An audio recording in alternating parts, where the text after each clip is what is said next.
Giração Jornal, boa noite. Acidentes de aviação nas estradas do país. 19 pessoas morreram e outras 98 ficaram feridas nas últimas 72 horas. Vigilância epidemiológica, munícipes em Luanda mais atentos à prevenção de doenças. Cuidados redobraram no meio social. Palácio da Cidade Alta, Presidente da República conferiu hoje posse ao novo Secretário de Estado do Urbanismo e Habitação e vice-governadores de Benguela e Cabinda. Candidatos a presidente do Tribunal Supremo, o Conselho Superior da Magistratura Judicial homologou nesta segunda-feira o relatório final da Comissão Eleitoral. Possibilidade de intervenção militar norte-americana na Nigéria. União Europeia expressa solidariedade. Girassol Jornal, segunda-feira, 3 de novembro. Vamos informar. Bem-vindos.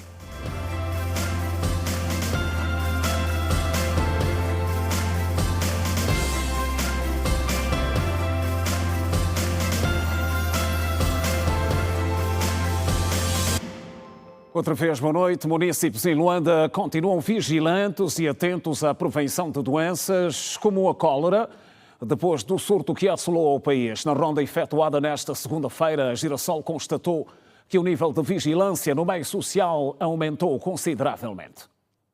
O caso de cólera na família de Santa Bunga foi registrado cerca de 3 meses, consequência da utilização de água não tratada. A família teve, minha xará mesmo, já tinha cólera, foi há 3 meses atrás. Ela não pegou nada, começou como vômito e a diarreia por causa da água, porque até depois apareceu aqui algumas do hospital, vieram fazer limpeza em casa, desinfetar em casa e deixar algumas coisas que podemos ajudar com a situação da cólera. As condições precárias de saneamento básico, consumo de água sem tratamento, condições precárias de higiene pessoal, consumo de alimentos sem higienização ou manipulação adequadas, todos estes fatores concorrem para o surgimento da cólera. Todos devíamos saber que para haver saúde é preciso que todos trabalhemos para que esta saúde exista. O que tem sido o contrário nos últimos tempos, porque enquanto um limpa, o outro vem e suja. E não nos preocupamos inclusive com a saúde nem dos outros, às vezes nem de nós mesmos. Por isso seria uma preocupação mais fundamental, mais profunda ainda, da parte de quem vive isso na pele, as comunidades acima de tudo. Os moradores do município do Golfo reclamam da questão desta vala, que há muito tempo não é limpa, acumulando lixo e águas fecais. Outra questão prende-se também com a falta de contentores para o descarte do lixo à disposição da população. Porque eu posso pedir que alguém coloque o lixo em algum sítio, mas onde colocar? Aqui está uma vala. Não há contentores.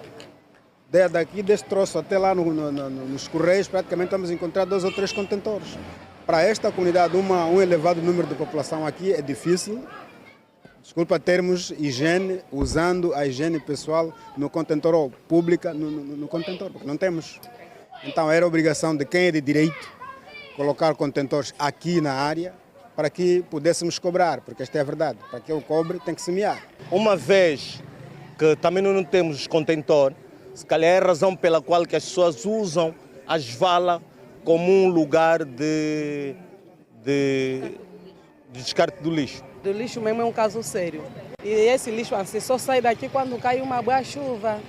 Então isso cria sempre essas cóleras contra as nossas crianças, porque há momentos também, como vê, criança às vezes brinca na vala, chega em casa, não tem acesso de lavar a mão, ou às vezes a mãe não meteu água na banheira para poder lavar a mão, como sempre, lavar a mão com água e sabão e desinfetar sempre a água. Ferver ou desinfetar a água com lixívia, limpar e desinfetar a casa, armazenar de forma correta o lixo foram algumas medidas que os munícipes dizem cumprir para evitar a proliferação da cólera. Reforçar com as medidas de higiene doméstica, higiene pessoal, higiene da área que nos rodeia e, acima de tudo, os elementos que consumimos, a água, os frutos, legumes, isso deve passar por uma higienização mais segura para termos uma saúde também segura. Usando a própria lixívia, como é sabido, para lavar as frutas, é importante, também isso contribui para o bem-estar da saúde. É mesmo muito cuidado mesmo que nós deveríamos ter por causa do nosso lixo que temos aqui. Temos que meter mesmo, desinfetar mesmo a casa e desinfetar mesmo a água. Costumamos a ferver a água antes de beber e também costumamos a meter um pouco de lexívia. Para evitar a cólera, é importante que os cuidados de limpeza sejam recorrentes e eficazes. E continuamos no domínio da saúde. O Hospital Neves Bendinha, especializado em queimados, atendeu nas últimas 72 horas um total de 53 pacientes. O destaque recai para uma criança de 1 ano e 6 meses, internada na unidade de cuidados intensivos, com queimaduras avaliadas em 16%. Já o Hospital do Prenda atendeu mais de 800 pacientes. Casos resultantes de acidentes de viação dominam a lista. Os líquidos superaquecidos continuam a ser a maior causa de internamento no Hospital Especializado Neves Bendinha. As crianças também continuam a ser as maiores vítimas desses acidentes, maioritariamente domésticos. Nas últimas Foram 6, sendo 4 crianças e 2 adultos. Óbito tivemos 1. Quanto às causas de queimadura, predominam o acidente doméstico, com 44 casos, e relativamente ao agente lesivo, líquidos ferventes, ainda continua a predominar com 23 casos. Muitas famílias ainda tratam de doentes queimados em casa. É o caso de um menino de 1 ano e 6 meses que deu entrada neste sábado no hospital com queimaduras avaliadas a 16%. De realçar que nas últimas 72 horas, queremos aqui destacar o caso do menino de 1 ano e 6 meses, masculino, esse vítima de acidente doméstico com água quente, que resulta em queimadura dérmica avaliado em 16%, com acometimento na face e tronco. Referir que é uma criança que chega ao nosso hospital 1 semana depois do incidente, portanto com um atraso de 1 semana. Isso, de certa maneira, contribui de forma negativa para a recuperação da criança. Mais uma vez, voltamos a apelar à nossa população que, quando acontecer situações do gênero, que acorram à unidade o mais rápido possível, porque isto, de certa forma, melhora o prognóstico do doente. Já no Hospital do Prenda, os acidentes de viação dominaram as ocorrências nas últimas 72 horas. Começamos um fim de semana com um banco relativamente calmo. Ontem houve um aumento do número de doentes atendidos. Durante o fim de semana, nós atendemos 829 doentes no banco de urgência. Destes, 116 resultaram em internamento direto. Recebemos, ao total, 48 transferências de outros hospitais e transferimos 10 doentes durante o fim de semana para o CETEP. Os casos que mais atendemos foram o acidente de aviação, com 48 casos, seguido de agressão física e ferimentos por arma branca. Neste momento, nós temos na nossa sala de observação 24 doentes entre homens e mulheres. Acidente de aviação, tivemos 116, seguido de agressão física com 78 casos e 40 casos de ferimentos por arma branca. Os médicos em serviço deixaram conselhos úteis a serem seguidos. Aconselhar os encarregados de modos a evitarem o acesso das crianças às cozinhas e, se o fizerem, sempre sob companhia de um adulto. Apesar de, nas últimas 72 horas, termos um número menor comparativamente aos adultos, mas ainda assim preocupa-nos, porque 23 crianças num universo de 53 queimados ainda é bastante preocupante. Os doentes com hipertensão arterial, que devem também fazer a medicação, porque estamos a receber muitos casos de AVCs secundários à crise hipertensiva.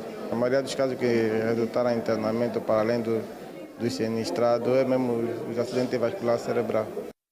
E 19 pessoas perderam a vida nas últimas 72 horas, vítimas de acidentes de viação, que resultaram igualmente em 98 feridos. Segundo a Direção Nacional de Segurança Rodoviária, no referido período foram registados no total 81 acidentes de viação. 19 pessoas morreram nas estradas do país durante o fim de semana. O dado consta do balanço da Direção Nacional de Trânsito e Segurança Rodoviária, apresentado pelo subinspetor Pascoal Mussungo nesta segunda-feira, durante a sua presença no programa Manhã Girassol. 81 acidentes, mais 6 que a semana passada, 19 mortos, menos 3 e 98 feridos, mais 4. Realçar que Luanda continua a ser a província que produziu o maior número de acidentes, com mais um, seguindo-se do Uís. O Uís aqui parece querer estar a equiparar-se a Luanda. E a província de Zaire, né, que substituiu a província do Kwanza Sul com 6 acidentes. Lamentavelmente, a tipicidade de atropelamentos continuam a ser a que mais vítimas causa. Não é? Tivemos um total de 27 atropelamentos ou acidentes por causa de atropelamentos. Destes resultaram 10 mortos e 27 feridos. E o Serviço de Proteção Civil e Bombeiros mostra-se preocupado com o crescente número de incêndios resultantes de curto-circuito. A informação foi avançada pelo porta-voz dos bombeiros em Luanda, Daniel Correia, ao Manhã Girassol, durante o qual falava das ocorrências das últimas 72 horas. Porquanto nós tivemos o registro de 25 ocorrências, das 25 ocorrências, 10 foram incêndios e os incêndios tiveram lugar no município do Rangel com um caso, Samizanga igual número também para Belas, e Viana com 3 casos e Ngombota registrou 4 casos. E as presumíveis causas foram fogo posto com 3 casos, curto-circuito com 6, negligência com 1 caso. Os setores afetados, ambiente com 2 casos, energia com 3 casos, igual número para habitação com 3 casos e transporte com 2 casos. Aqui, Celestina, precisamos fazer uma análise que os incêndios têm como maior número neste final de semana curto-circuito. Exatamente, eu ia perguntar. São um número de 6 e tem sido regular. Exatamente. Nós estamos preocupados, nós, Proteção Civil, Bombeiros, estamos preocupados com esta situação, o nível de incêndio para o setor elétrico, e aqui continuamos a apelar à nossa população a ter muito cuidado com aquilo que tem a ver com a instalação elétrica, principalmente nas nossas residências. São as notícias no Girassol Jornal. Mais de 3.000 trabalhadores do Grupo Casal, a empresa ligada ao setor das bebidas, ameaçam a entrar em greve durante 3 dias, a partir do próximo dia 17 deste mês. Os trabalhadores reivindicam melhores condições laborais e aumento de salários. A Assembleia de Trabalhadores do Grupo Castel convocou neste fim de semana 3 dias de greve geral nas 9 empresas de bebidas da companhia. Trata-se de mais de 3.000 trabalhadores que reivindicam 19 pontos do caderno, entre os quais melhores condições laborais e aumento salarial na ordem dos 24%, como avançou o secretário-geral do Sindicato Nacional dos Trabalhadores das Indústrias de Bebidas e Similares, José Rufino. Primeiro, queremos denunciar aqui esse excesso de carga de trabalho, que é uma violação. Os trabalhadores entraram às 19 horas e até às 10 horas continuavam a trabalhar, as linhas continuavam a funcionar, por conta de uma alegada necessidade de não parar as linhas enquanto a Assembleia decorria. Também queremos denunciar esse facto. Na DCM, a maioria dos trabalhadores também foram engajados em tarefas laborais. Houve um exaltar de ânimos dos trabalhadores por conta da divulgação de um vídeo. Nos dias anteriores à realização da Assembleia foi divulgado um áudio no qual coagia os trabalhadores a não, pretensamente procurava-se coagir os trabalhadores a não aderirem ao movimento reivindicativo ou à Assembleia de Trabalhadores. Também essa situação é aqui para ser pontualmente denunciada. Tivemos o caso da Nocal em que... Assim, conforme a concertação do sindicato, estão definidas as datas da greve para os dias 17, 18 e 19 deste mês de novembro. Entretanto, os trabalhadores têm consciência de que vem ali a quadra festiva, um período onde têm a obrigação de manter o estoque da empresa em alta. Por isso, entendem que até ao dia 17 deste mês é tempo suficiente para a entidade patronal poder negociar. Ainda assim, nós temos estado a ponderar. Ponderamos de maneiras a que nós estamos num período em que há a quadra festiva, em que nós queremos comemorar todos os 50 anos da independência. E ponderamos também, além disso, no sentido de que a entidade patronal tinha todo o direito de refletir ainda em torno do que está a passar, de toda essa envolvência, e poder vir à conversa nesse espaço. Então temos esse período de graça, que é até o dia 17 de novembro, para podermos ir à conversa. E se formos à conversa, quem sabe não haverá greve, vamos abordar, né? Euclides Paulo, colocado na Companhia de Bebidas do Bom Jesus, e João Moraes, da Companhia Castel, em Luanda, queixam-se, além do ordenado, de condições laborais precárias. Falando propriamente da COBES, o nosso enchimento é bastante quente e até agora a entidade patronal não tem revisto essa condição. É uma das coisas que inquieta muitos trabalhadores. Greve é um meio de pressão para as partes voltarem a sentar. Então, se faz sentido ou não, acredito que o importante é voltarmos a sentar e encontrarmos uma solução. José Rufino garante que os trabalhadores vão respeitar os parâmetros para manter os serviços mínimos. Porque nós não vamos fazer uma greve para sabotar a empresa. E, por exemplo, temos a sala das máquinas, temos o setor de energia em algumas áreas também que devem ser preservadas, temos a fermentação, porque não vamos estragar o produto que está em acondicionamento, em fase de maturação. Temos a área laboratório, também por causa das amostras que devem ser colhidas. Temos a ETAR, temos o posto médico, temos os bombeiros, temos os técnicos de higiene de segurança, temos os armazéns subsalentes. Vamos manter essas áreas por conta de que o refeitório também, os transportes, por conta de alguma ocorrência que pode haver. Esta é a primeira fase. O sindicato diz que, caso não haja um pronunciamento da parte do empregador, 15 dias depois poderá partir para a segunda fase da greve. Angola, 50 anos. A voz da juventude. Em destaque.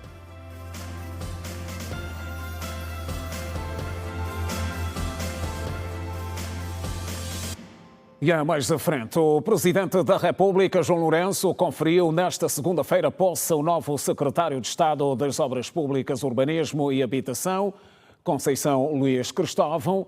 Na mesma ocasião, o titular do Poder Executivo impulsou ainda 3 novos vice-governadores para as províncias de Benguela e Cabinda. O novo secretário de Estado para Urbanismo e Habitação, Conceição Luís Cristóvão, foi até pouco tempo diretor-geral do Instituto Geográfico e Cadastral de Angola, IGCA, tendo antes sido vice-governador de Malange. Conceição Luís Cristóvão desempenhou igualmente o cargo de presidente do Conselho de Administração do Fundo Rodoviário e Obras de Emergência. O docente universitário, engenheiro civil e poeta nasceu na província de Malange em 1962.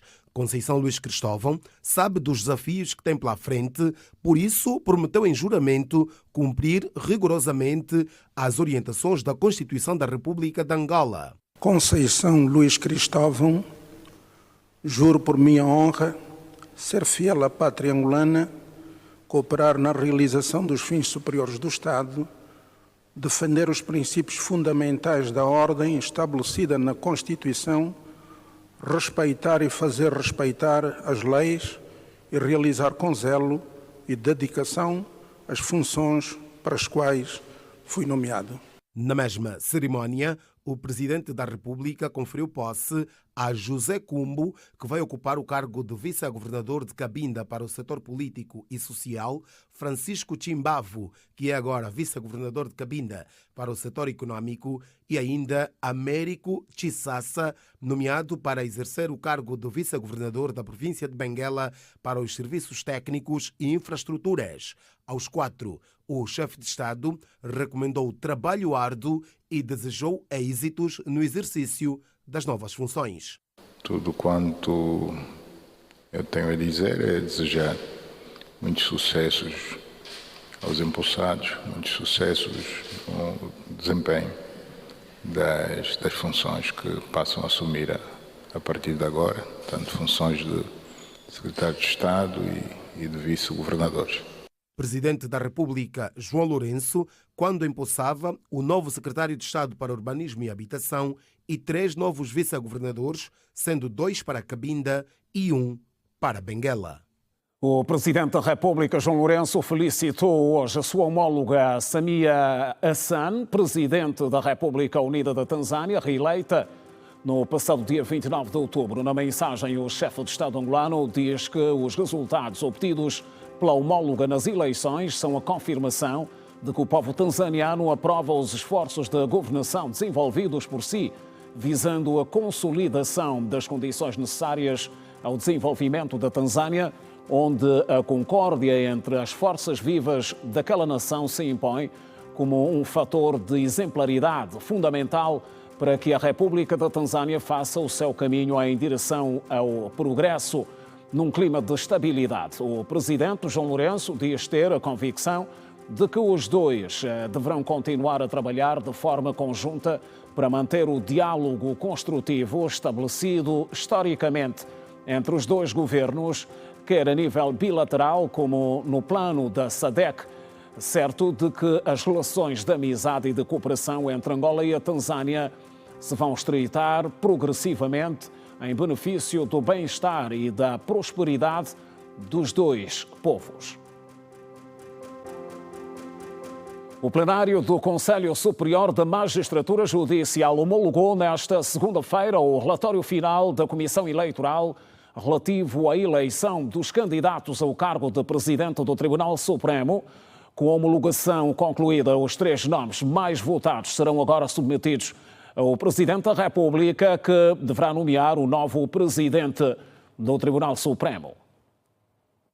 Os 3 candidatos mais votados foram a veneranda juíza conselheira Efigênia Clemente, com 7 pontos, o venerando juiz conselheiro Norberto João, igualmente com 7 pontos, e o venerando juiz conselheiro Daniel Geraldes, com 2 pontos. O empate entre os 2 primeiros foi desfeito com base no critério de antiguidade. Embora ambos tenham ingressado no Tribunal Supremo no mesmo ano, prevaleceu o momento da tomada de posse, detalhe que colocou a veneranda juíza conselheira Efigênia Clemente na primeira posição. O vogal e porta-voz do Conselho Superior da Magistratura Judicial, Correia Bartolomeu, considerou que o ato decorreu em conformidade com a Constituição e a lei, que conferem ao Conselho a responsabilidade de organizar o processo de eleição do Presidente do Tribunal Supremo e do próprio Conselho Superior da Magistratura Judicial. Correia Bartolomeu fala dos passos subsequentes. Apurados os resultados, o que nós fizemos enquanto Conselho foi homologar os resultados.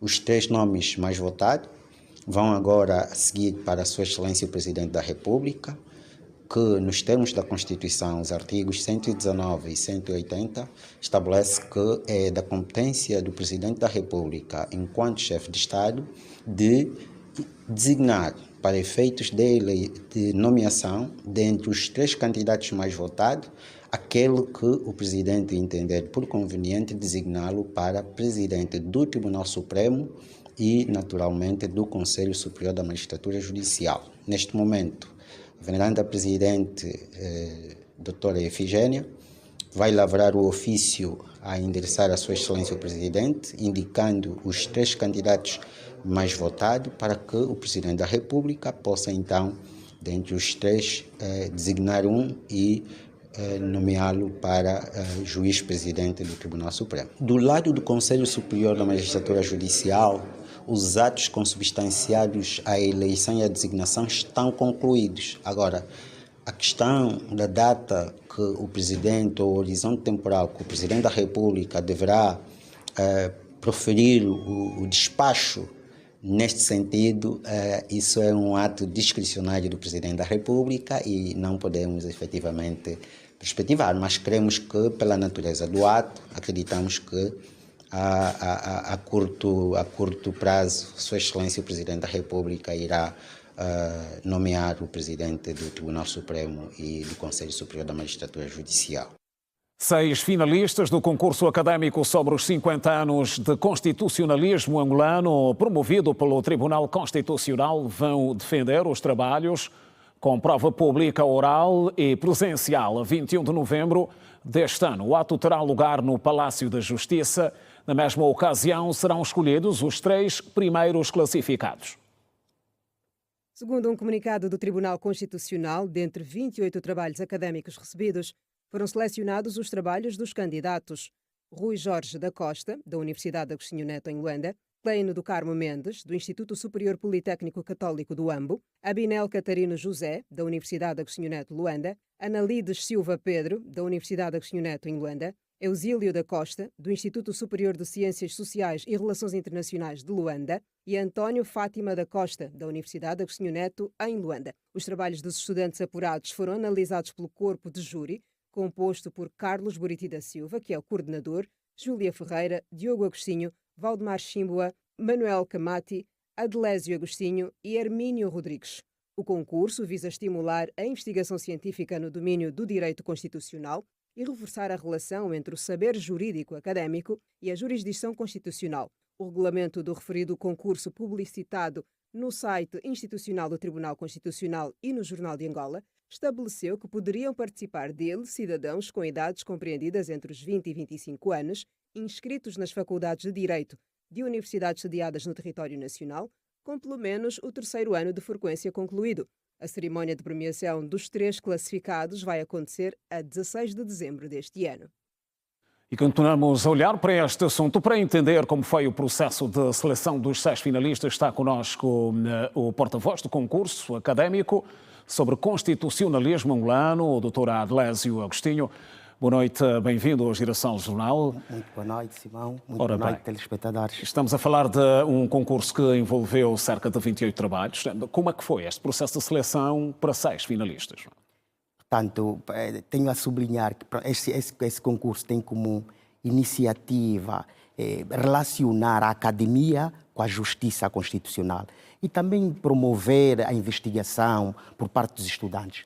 E foram submetidos ao Tribunal Constitucional 28 trabalhos, como disse o Simão, e dentre esses 28, a 1 de outubro, o corpo de júri reuniu e, portanto, selecionou 6 primeiros trabalhos. Foi fácil esse processo? Não foi fácil, porque obviamente tínhamos trabalhos com grande qualidade, isto é, e os critérios estavam todos eles lavrados no regulamento que foi publicado pelo Jornal de Angola e também pelo site do Tribunal e distribuído às universidades. Esse regulamento estabelecia os critérios de que... Quais foram esses critérios? Esses critérios, primeiro, eram os critérios... Tivemos também uma ficha técnica que determinava os critérios técnicos, a clareza na descrição, da abordagem, a pertinência do tema, a rigorosidade no cumprimento das regras e citação bibliográficas e, por último, a extensão do trabalho. Portanto, estes foram os critérios que o corpo do júri teve em mente na seleção desses 6 primeiros candidatos. Vamos olhar aqui para os prazos para a apresentação de trabalhos. No caso dos finalistas, não se considera um prazo muito curto? Ou serão apresentados os mesmos trabalhos? Portanto, serão apresentados os mesmos trabalhos já selecionados, que supostamente os candidatos, ao elaborar o trabalho, conhecem o trabalho, portanto, serão analisados esses 6 trabalhos por intermédio de uma apresentação pública e, posteriormente, selecionado apenas 3. E dos 3, exatamente, apenas 3. E desses 3 é que poderão, portanto, participar na gala de premiação a 16 de dezembro. Temos 6 trabalhos disponíveis nessa altura, dos quais serão selecionados apenas 3. Exatamente. E uma outra questão que gostaria de colocar tem a ver com o limite, não é? A data limite. Qual é a data limite da entrega desses trabalhos? Não, estes trabalhos, os trabalhos finais. Exatamente. Os regulamentos, o regulamento já estabelecia o prazo em que os candidatos e estudantes pudessem fazer a entrega deste trabalho. E a data limite foi 30 de maio. 30 de maio é que os candidatos... Já estamos acima do Exatamente. prazo. Portanto, agora os candidatos já não terão esta oportunidade, ou novos candidatos, de poderem apresentar trabalhos. Os trabalhos já foram apresentados e estes trabalhos é mesmo que serão analisados e apreciados por intermédio, obviamente, de uma apresentação pública por parte desses 6 candidatos já selecionados. Qualquer concurso envolve prémios?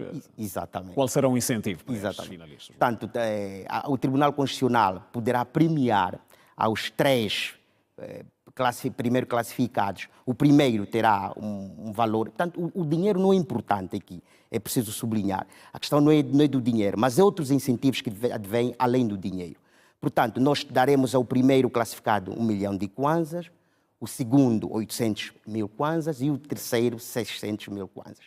Além desse valor simbólico, nós poderemos também proporcionar um estágio ao Tribunal Constitucional, a estes 3 candidatos, e ao primeiro classificado, o seu artigo poderá ser publicado na revista do Tribunal Constitucional, que é a revista Guardiã, que, portanto, será um meio também de promover, não é? Isto é, promovê-lo, candidato, e, portanto, manifestar e apresentar à academia, ao mundo acadêmico, o trabalho que este candidato tenha vindo a apresentar. Doutora Delésio, uma mensagem para os finalistas. Nessa altura, claro que expectantes e ansiosos, estão na fase final. Quero deixar uma mensagem específica? A mensagem que deixo é que, obviamente, preparem bem os seus trabalhos, os trabalhos já apresentados fisicamente, portanto, que preparem bem e portanto, cinjam-se sobretudo naquilo que são os conteúdos e a articulação do próprio trabalho e, portanto, que tenham também uma boa apresentação no dia 21 de novembro. Obrigado por ter vindo, Girassol. Muito obrigado. Continuação de bom trabalho. Obrigado, bom trabalho. E continuamos.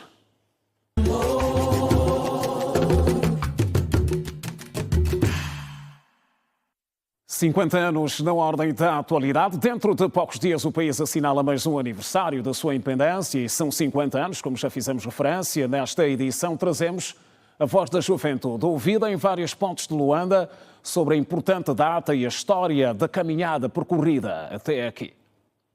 Nas ruas, o ambiente é de celebração. Comemorar essa festa com alegria, não com tristeza, conforme algumas pessoas já estão a incentivar certas coisas, mas com alegria.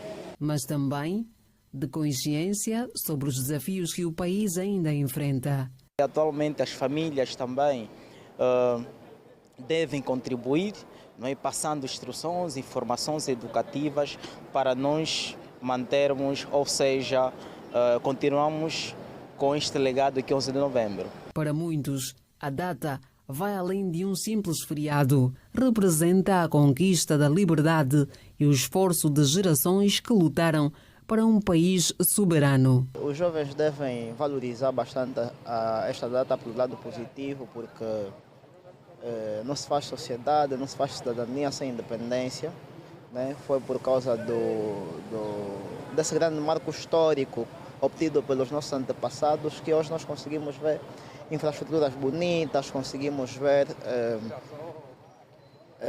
conseguimos ter uma sociedade mais democrática e aberta, porque antigamente isso não existia, né? Aquilo que hoje a gente chama de democracia, que é democrática, né? O governo do povo, não existia. Então, é graças a essa data, é graças a essa luta que os nossos antepassados conseguiram. Apesar dos progressos, há também vozes que apelam à reflexão, que falam que a independência deve ser vivida todos os dias, com a promoção da justiça social e o emprego para os jovens. É para nós refletir o 11 de novembro como aonde o destino do país vai nos levar. Como jovens que nós somos, precisamos refletir o 11 de novembro como um dia que podemos refletir para mudar a história do país. Quanto à forma de preservar a data, este docente, por exemplo, fala: é preciso cultivar o patriotismo e valorizar o legado histórico. Devemos velar por 11 de novembro como uma data histórica, visto que houve líderes, não é, que naquela altura eles contribuíram para que o país fosse independente e muitos também do nosso passado, por exemplo, os nossos mais velhos naquela altura, eles pensavam no Angola melhor. E cada um de nós deve contribuir para preservar esta Angola. Angola é a nossa pátria e 11 de novembro joga um papel importante para o bem-estar de cada cidadão. Os jovens destacam também os avanços no domínio da educação, avanços registados ao longo dos últimos anos, e reconhecem o aumento do número de escolas, professores e oportunidades de formação como sinais de progresso. Mas defendem, por outro lado, que ainda há desafios por superar na luta para a garantia de um ensino de qualidade em todo o país. 5 décadas depois da independência, Angola registra evoluções na sua história no setor da educação. O país conta hoje com mais de 9,6 milhões de alunos matriculados e 208 mil professores em funções, tal como avançou o Presidente da República, João Lourenço, quando, a 15 de outubro, falava à nação. A taxa de analfabetismo caiu de 85% em 1975 para cerca de 24%. O país dispõe hoje de 126 mil salas de aulas, resultado de investimentos que abrangem 199 milhões de euros para a construção e reabilitação de escolas e um programa especial de educação municipal avaliado em 500 milhões de dólares voltado à formação de professores e melhoria das infraestruturas. Nos últimos anos, foram integrados mais de 125 mil docentes e admitidos 8.653 novos professores. No ensino superior, Angola passou de uma única instituição em 1975 para 106 universidades e institutos que acolhem mais de 330 mil estudantes. Nas ruas, os jovens reconhecem os avanços alcançados no setor da educação. Como docente, dos tempos idos aos tempos atuais, nós podemos notar alguma diferença. No passado, o ensino superior ou ensino geral, muitos não tinham oportunidade de estudar antes da nossa independência. Mas à medida que o tempo foi passando, com a proclamação da independência a nível nacional, foram construídas mais escolas, ou seja, mais infraestruturas. Atualmente encontramos muitas crianças, adolescentes, jovens e adultos no subsistema de ensino e também a nível superior. Em comemoração desta data, nós podemos ver e refletir que atualmente o sistema de ensino geral e o ensino superior tende a progredir. Melhorou muita coisa. Antigamente nem todos tinham direito ao ensino, havia muitas dificuldades das crianças irem para a escola, havia poucas escolas, mas agora nós estamos a ver que, quer dizer, as crianças agora estão a estudar e houve muito melhoramento, porque também o governo tem feito muito trabalho e também tem melhorado muito a nossa educação. Nota 10. De verdade, eu passei desde o ensino primário até o ensino superior em que estou. As escolas em que eu passei nunca havia dificuldades de ensino. Foram sempre excelentes professores que eu tive e nunca tive problemas de base por conta da educação que Angola tem. Entre as conquistas e desafios, os jovens concordam que a educação continua a ser o motor do desenvolvimento e a chave para consolidar os ganhos da independência. Porque não foi fácil, nossos antepassados batalharam, lutaram para a nossa libertação. Hoje em dia e agora estamos aqui, sendo aluno, viveremos em paz. É graças aos nossos antepassados que lutaram. Então isso é uma alegria, sendo a pátria, seus filhos não implora, ordena. Nós temos que valorizar de mãos dadas. Eu acho que o governo deve melhorar mais para abrir mais a mente também do angolano para mais coisas. O governo deve fazer mais coisas na parte do ensino mesmo. Somos resiliência e amor.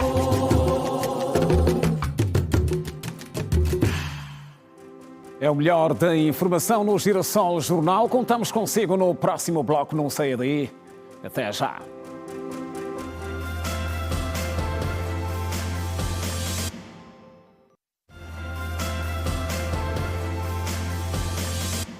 Já de volta ao Girassol Jornal outra vez, boa noite. Falamos agora de petróleos. Os blocos 19, 34 e 35 serão explorados pela petrolífera Shell, fruto de um acordo de princípios para a atribuição assinado com a Agência Nacional de Petróleo e Gás. Nesta segunda-feira em Luanda, o investimento está estimado em quase $1.000 milhões.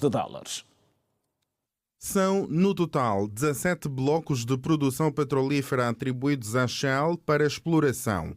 Numa primeira fase, vão ser explorados os blocos 19, 34 e 35, localizados nas águas profundas da Bacia do Kwanza e mais... Esperamos que alguns deles resultem em atividade produtiva. Isso faz com que o país continue a demonstrar que é um polo interessante para a atividade petrolífera, que temos ainda potencial para a atividade de procura de petróleo e para nós importante no combate ao declínio da produção petrolífera. Portanto, creio que em resumo é o que assinalamos hoje com este acordo. Cerca de $1.000 milhões é o valor estimado e investido nas áreas de exploração petrolífera offshore de Angola antes de qualquer descoberta pela empreiteira Shell. Nós estamos a falar aí quase $1.000 milhões. Estamos aí a falar por volta de $1.000 milhões, o que vai significar reforçamento sísmico, aquisição sísmica e perfuração de poços. E estamos a falar, neste caso, de cerca de $1.000 milhões de investimento nos primeiros tempos, antes de qualquer descoberta. Em caso de descoberta, estamos a falar em muito mais, né? Mas vamos falar agora, por enquanto, até a descoberta, que é a atividade principal que este grupo empreiteiro fará nos próximos tempos. Sobre o impacto econômico que este acordo pode trazer para o país, Diamantino Azevedo, ministro dos Recursos Minerais, Petróleo e Gás, referiu que, por agora, o foco deve ser atrair investimentos. A produção só chega quando se investe na procura de petróleo. E isso é que nós temos que continuar a fazer, atrair investimentos, capital intensivo e de alto risco para a atividade de procura de petróleo. E depois é o trabalho que vai ditar o que acontece. E quando acontecer resultados positivos e passamos a produção, então aí sim teremos mais receitas fiscais para o país e podermos assim dar o nosso contributo para o desenvolvimento socioeconômico sustentável do nosso país. Há 20 anos que a petrolífera britânica Shell não atuava em Angola. Agora de volta, as expectativas para começar a explorar no país são altas. Angola é uma praça petrolífera que tem muito potencial. Depois de 20 anos, a Shell tem muito prazer em estar de volta aqui em Angola e tem grandes perspectivas para investimentos no futuro aqui em Angola. As negociações entre a concessionária ANPG e a petrolífera Shell começaram há 10 anos. Entretanto, só agora começam a ter rumos mais concretos. E olhamos agora para a atualidade fora de portas. A União Europeia expressou solidariedade e disponibilidade para trabalhar com a Nigéria face à possibilidade de uma intervenção militar norte-americana no território africano, depois das declarações de Donald Trump sobre assassinato de cristãos. O número 1 da Casa Branca levantou a hipótese de as autoridades americanas levarem a cabo uma intervenção na Nigéria para, na sua opinião, travar o que chamou de massacre recorde de cristãos. Questionado se imaginava tropas no solo ou ataques aéreos na Nigéria, Trump disse a repórteres a bordo do Air Force One que imaginava muitas coisas, pois estavam a matar um número recorde de cristãos na Nigéria, e assegurou que os Estados Unidos não permitiriam que isso acontecesse. Depois das declarações de Trump, a União Europeia, que expressou solidariedade às famílias enlutadas e ao governo nigeriano, reafirmou o compromisso com a liberdade de religião e de crenças, bem como com a proteção de todas as comunidades, em particular das minorias, e sublinhou a ligação à grande maioria do povo nigeriano e à coexistência pacífica, para além das diferenças geográficas, étnicas, políticas ou religiosas. Além de declarar a possibilidade de intervir no país, Trump também disse que se o governo nigeriano continuasse a permitir o assassinato de cristãos, os Estados Unidos suspenderiam imediatamente toda a ajuda e assistência à Nigéria. Em resposta, entretanto, o presidente nigeriano Bola Tinubu disse que a caracterização de Trump não refletia a realidade nacional e enfatizou que a liberdade religiosa e a tolerância têm sido um princípio fundamental coletivo no país. Pelo menos 20 pessoas morreram em consequência de um terremoto de magnitude 6.3 que atingiu a cidade de Mazar-e-Sharif, no norte do Afeganistão, na manhã desta segunda-feira. Além das vítimas mortais, mais de 640 pessoas ficaram feridas, 25 das quais em estado grave, de acordo com dados da Autoridade Nacional de Gestão de Desastres do Afeganistão. O número de vítimas mortais poderá aumentar. O Serviço Geológico dos Estados Unidos disse que o terremoto ocorreu a uma profundidade de 28 quilómetros, perto de Mazar-i-Sharif, uma cidade de cerca de 523 mil habitantes, famosa pelos seus santuários e locais históricos, entre os quais a Mesquita Azul, que também foi atingida pelo terremoto.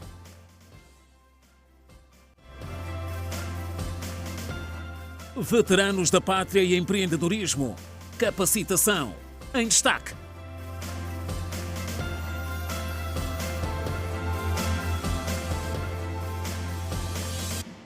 Espaço para o desporto a seguir no Girassol Jornal. Com capacidade para 10 mil adeptos, o estádio Vicentónio foi inaugurado nesta segunda-feira pelo Ministro da Juventude e Desportos, Rui Falcão, na província do Uíge. 10 mil adeptos, um nome e uma história de sucesso contada para eternizar os feitos de Vici António com este estádio que respeita todos os padrões da FIFA e da CAF.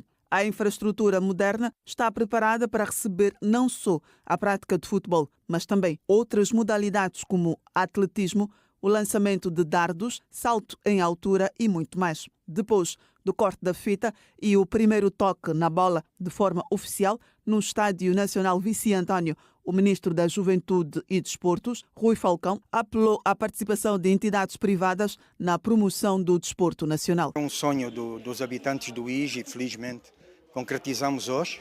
Espero que daqui em diante o desporto se desenvolva na província. Há outras coisas para fazer. Daqui a dias nós vamos anunciar.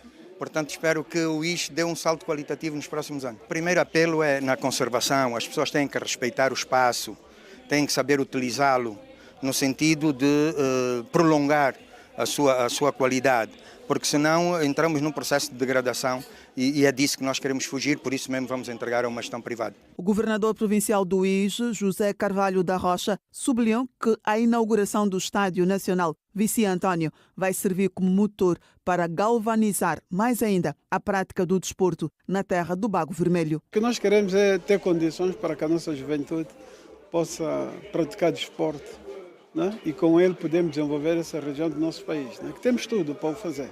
Irá dinamizar o desporto aqui na nossa província e na nossa região, não é? De facto, é um reconhecimento, não é? Para essa nossa província como uma região de desporto, particularmente de futebol, não é? Recordo que o Estádio Nacional Vici António, com capacidade para 10 mil espectadores, vem homenagear o antigo extremo do MCK, equipa afecta ao Ministério da Construção e Habitação do 1º de Maio de Benguela e da Seleção Nacional.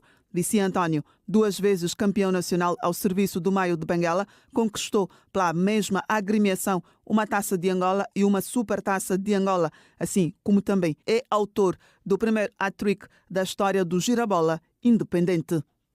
A Associação Provincial de Pádel está a realizar o torneio Dipanda Cup no âmbito dos 50 anos de independência.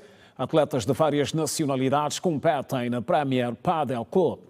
É para lá onde vamos estender o sinal ao encontro do Anselmo Gaspar, que acompanha o especial momento alusivo aos 50 anos da independência nacional. Anselmo, boa noite. Novidades? Boa noite, saudações auditório do Girassol Jornal. Nós estamos aqui na Premier Padel Club, uma arena da modalidade de Padel. Nós estamos a acompanhar o Dipanda Cup, este que é um torneio realizado no âmbito dos 50 anos de independência nacional, e esta modalidade decidiu então brindar a todos os amantes, nós angolanos e não só desta modalidade. Nós vamos aqui, amantes desta modalidade, nós vamos aqui agora a conversa com o senhor Manuel Santos, ele que é diretor daqui deste espaço, diretor daqui do clube, e vai falar um bocadinho como foi em termos de preparação, como estamos em termos de preparação desta atividade. Sr. Manuel, boa noite, fala para o Girassol Jornal. De forma rápida, nós queremos saber como é que foi a preparação ou como é que está a ser esta atividade que vai até ao dia 11. Boa noite a todos, desde já agradecer a vossa presença aqui no nosso espaço. Esta atividade, pronto, em comemoração aos 50 anos da independência de Angola, o Dipanda Cup, surgiu neste âmbito mesmo das comemorações do Torneio da Liberdade. Vai ter duração de uma semana aqui no Premier Padel Club. Bom, Sr. Manuel, em termos de apoios, patrocínios, podemos dizer que esta modalidade do paddle está a ser valorizada em Angola? Sim, a nível corporate muito forte. Desde já agradeço à ATC e à Riscos por este apoio, fora os outros parceiros que também temos, mas estes dois sim, os mais importantes e os main sponsors para que isto tudo acontecesse. Muito obrigado. Nós vamos à conversa agora com outra pessoa. Já vamos aqui o Isaías Jacinto a mostrar as imagens do torneio aqui a decorrer nesta noite. Possamos assim ver no momento que vamos conversar agora com o diretor competitivo, o diretor de prova, que é Nelson Oliveira, ele que vai falar um pouco deste tipo de torneio, uma vez que Angola está habituada a realizar Open 5000. Estamos aqui numa arena de 8 quadras e temos um Open 10.000. Diretor Nelson Oliveira, boa noite, fala para o Girassol Jornal. Queremos saber como é que está a ser essa disputa. Temos várias pessoas de várias nacionalidades aqui a competirem, angolanos, desde portugueses, franceses, brasileiros, entre outros. Como é que é a disputa? Como é que está a ser o método de disputa? É verdade, é um torneio que temos bastantes nacionalidades, que já é habitual aqui em Angola. Este é um Open 10.000 a contar para a Associação Provincial de Paddle de Luanda.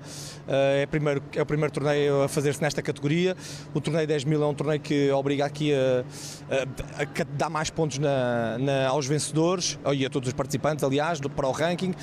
E é um torneio que também permeia em maior valor todos os vencedores e os vice-campeões. Como é que vai ser a premiação? Sabemos que vamos até o dia 8, pois não? Certo. O torneio começou este sábado passado, vai terminar no próximo sábado. Temos as 7 finais a decorrerem de todas as categorias. Temos as 7 finais a decorrer no sábado durante o dia e no final das 7 finais vamos ter a premiação de todos os atletas com um belo cabaz de prémios para todos os 28 finalistas e vice-campeões. Muito obrigado. Ouvimos assim Nelson Oliveira, que é diretor de prova aqui nesta Dipanda Cup, um torneio de paddle que está a ser realizado no âmbito dos 50 anos de independência nacional. Lembrar que a modalidade de paddle está aqui no nosso país desde 2019, é uma modalidade já reconhecida há muitos anos, já surgiu propriamente nos anos de 1890, quando pessoas que estavam no navio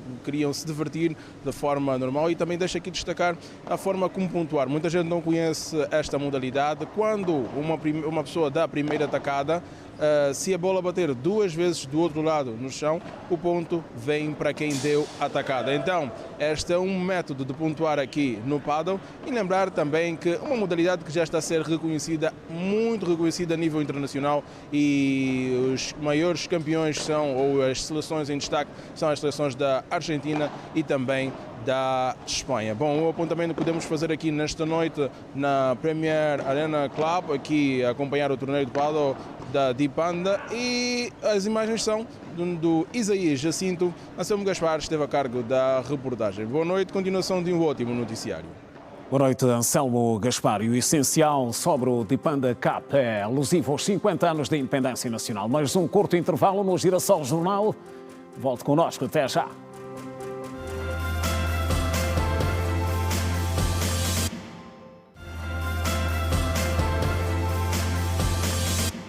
Já de volta ao Girassol Jornal, cerca de 20 antigos combatentes e veteranos da pátria concluíram a formação em empreendedorismo, oportunidade proporcionada pela Liga dos Veteranos de Guerra de Libertação de Angola. O ato de entrega dos certificados teve lugar nesta segunda-feira. Uma nova ferramenta, o conhecimento. Concluíram a formação em empreendedorismo numa iniciativa da Liga dos Veteranos da Guerra de Libertação de Angola, em parceria com o INEFOP. Muitos dos nossos antigos combatentes têm os seus pequenos empreendimentos, mas não sabiam como seria o seu retorno. Era o gastar sem saber o que empreender. Então esta formação veio para abrir a mente dos nossos associados, de modo a eles investirem e terem um conhecimento geral, o que é que de facto, como eles podem realmente participar na sociedade. Entretanto, Sr. Zeca Paulo, um dos formandos, ressalta a importância desta formação no âmbito pessoal.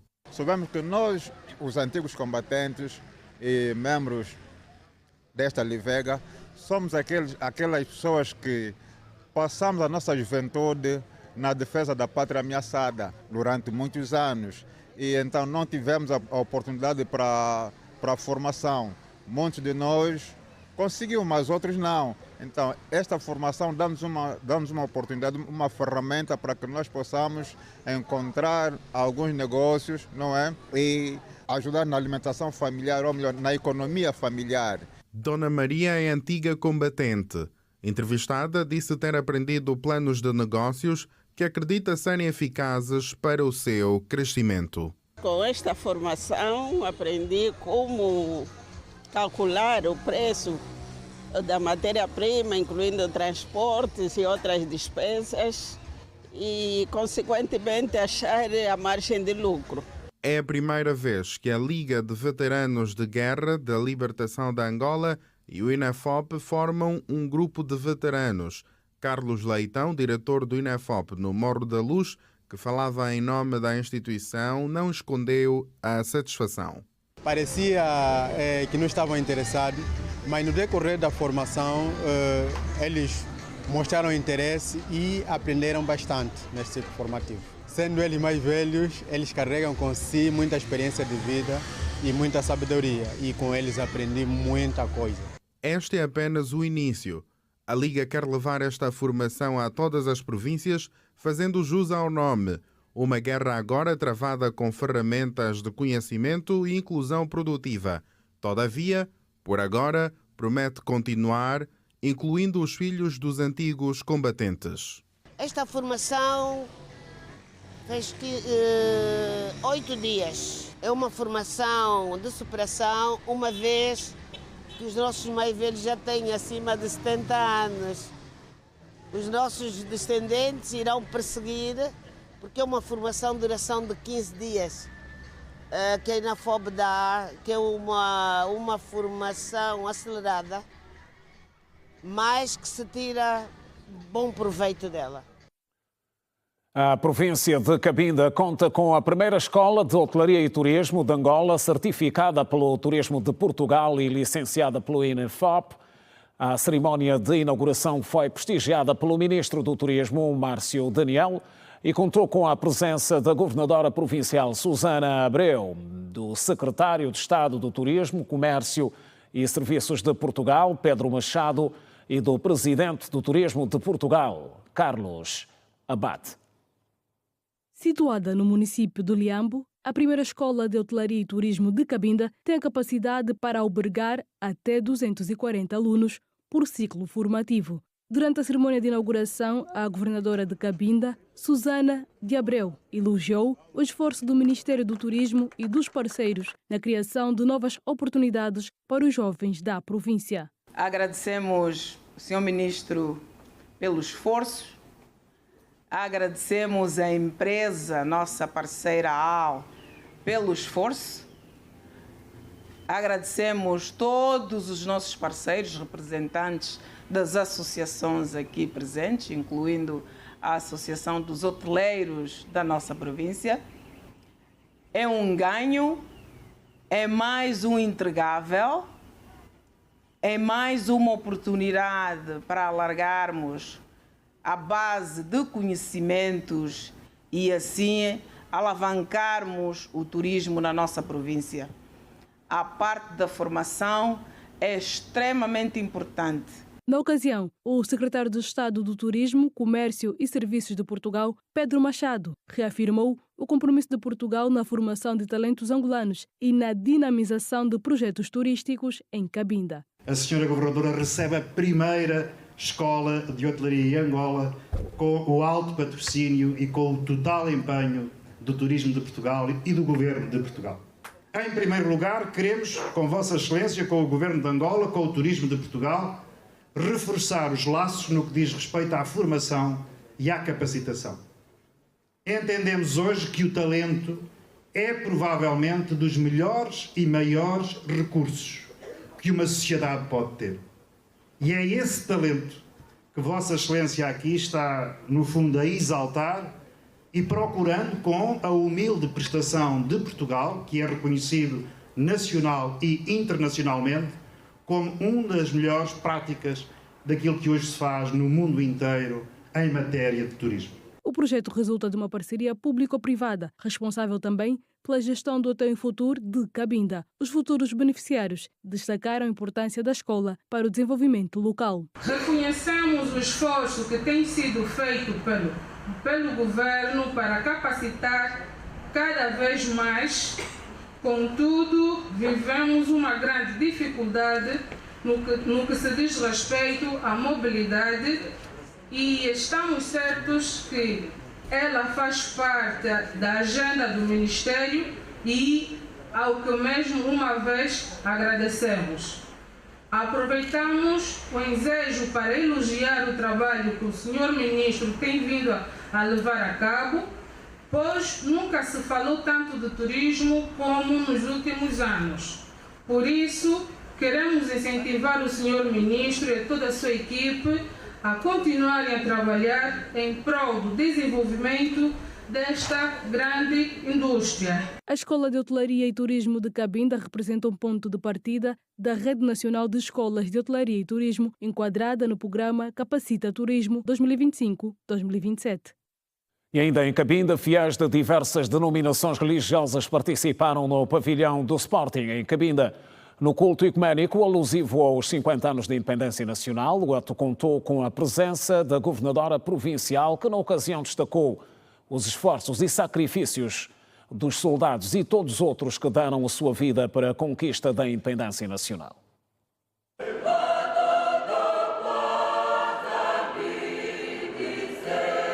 Louvor, adoração e cânticos marcaram o culto ecumênico que reuniu fiéis de várias confissões religiosas para celebrar e agradecer a Deus pelos 50 anos de independência nacional. O momento de pregação foi conduzido pelo pastor Samuel Bumba, que convidou os presentes à oração, destacando o valor da união entre a Igreja e o Estado. Hoje em dia, o governo angolano conta com a Igreja como um parceiro estratégico fiável, pelo que temos o dever moral de lembrar ao nosso parceiro a importância de continuar a atender rigorosamente os anseios do povo, como estipula também as Escrituras Sagradas em Romanos, capítulo número 13, verso 6, parte B. A governadora provincial de Cabinda, Susana de Abreu, que também participou do culto ecumênico, recordou os esforços e sacrifícios dos soldados tombados durante a luta pela independência nacional. Alguém há 50 anos atrás, como nós dissemos, esteve numa missão, o caixão foi no combate e muitos de nós até hoje sentimos saudades. Perdemos entes queridos. Perdemos pessoas. E hoje estamos aqui para honrarmos estes nossos heróis. Susana de Abreu apelou ainda ao contributo de todos os angolanos para o desenvolvimento do país. Meus irmãos, minhas irmãs, ao celebrarmos os 50 anos da independência, que sirva para cada um de nós uma reflexão muito profunda da nossa contribuição e da contribuição individual. Aonde você estiver, seja doméstica, seja agente da polícia, seja pastor, seja funcionário privado, seja funcionário público, em qualquer sítio ou aonde você estiver, faça a sua parte e dê a sua contribuição para que esta Angola prospere. O culto ecumênico aconteceu num ambiente de fé, emoção e euforia, simbolizando a gratidão pelos 50 anos de independência de Angola.